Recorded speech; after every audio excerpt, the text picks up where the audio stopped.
Hi everyone, I'm Eric Sabin, Senior Associate Athletic Director at Clemson University, assisting with this ACC Innovation Initiative Research Grant, along with Dr. Brennan Berg at University of Mississippi, Dr. Michael Hutchinson, University of Memphis, and Dr. Sarah Stokowski, Clemson University. This research study, titled Concluding College Careers, Athlete Transitions in the ACC, was aimed at giving greater attention to the practice of effectively assisting student athletes in their transition to a life beyond sport. There has been previous research completed on the importance of athlete transitions and experiences in those transitions, as well as how instrumental the athletic department staff are in supporting student athletes holistically in the athlete experiences. There's also been significant research done in the areas of socialization and athletes' identities or motivations that stem from socialization experiences. This study sought to specifically understand how the ACC and its member institutions are preparing college athletes for transitioning out of their competitive careers in order to develop or refine the resources and tools that can assist athletic departments more efficiently. The two research questions we specifically aimed to answer were: one, what are the policies and practices for preparing college athletes for their transition out of their competitive career that are currently being implemented within ACC athletic departments? And two, how and when should college athletes begin to de-escalate their athletic focus? Data was collected through qualitative inquiry, including content analysis, and with 10 individual interviews across 9 institutions and the ACC office.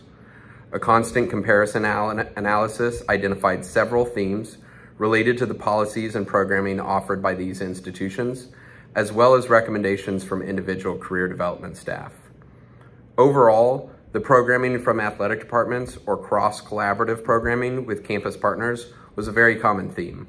Areas such as freshman seminars, career fairs, resume building workshops, financial planning workshops, interview preparation, etiquette dinners, mentorship programs, and leadership programs were all mentioned. Networking events with potential employers or former student athletes were most often mentioned, however. These areas of programmatic offerings were most often offered based on the class level, i.e. freshman, sophomore, etc. However, 2 institutions varied their programmatic offerings by year and included all classes of student athletes together. The effectiveness in various approaches of assisting student athlete transition was found most commonly in the relationships built by student athlete development staff and continual touch points throughout the developmental phases that student athletes follow in their path to finding their self and identity beyond sport. While half of those interviewed had pre-planned check-in policies to assist in ensuring that all student athletes had a touch point at various points in their college careers, the remaining schools only interacted with student athletes at programmed events or when sought out by the student athletes. But regardless of when or how often the interactions occurred, those interviewed overwhelmingly emphasized creating organic and personal relationships as being the most effective tool in assisting student athletes. And finally, while the socialization and developmental stages were important in understanding the process that student athletes experience, the resources or support for athletic career development staff was found to be equally important. We found a large discrepancy in the various sizes of staffing for student athlete development across ACC institutions, but more emphasis was placed on the need for support of the holistic transition by coaches, administration, alumni, and even the student athlete families.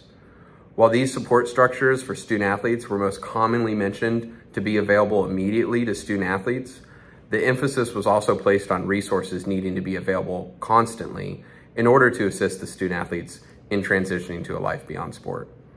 Additionally, most interviewees noted the need for sports psychology and mental health involvement in the process, a need to support student athletes in athletics, but also in other aspects of life, and that identity development can be viewed sometimes as a mourning process that really requires support by all the parties involved, including those previously mentioned, such as coaches, administration, or the student athlete families. Although this study demonstrated student athlete development efforts existed throughout the conference, it should be noted that such efforts do not always align with some of the best practices in research.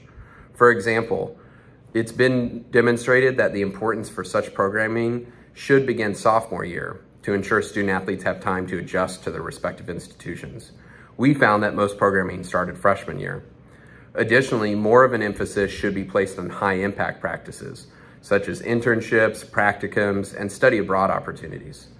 ACC institutions should really be commended on supporting their student athletes and participating in cross-campus collaborative opportunities.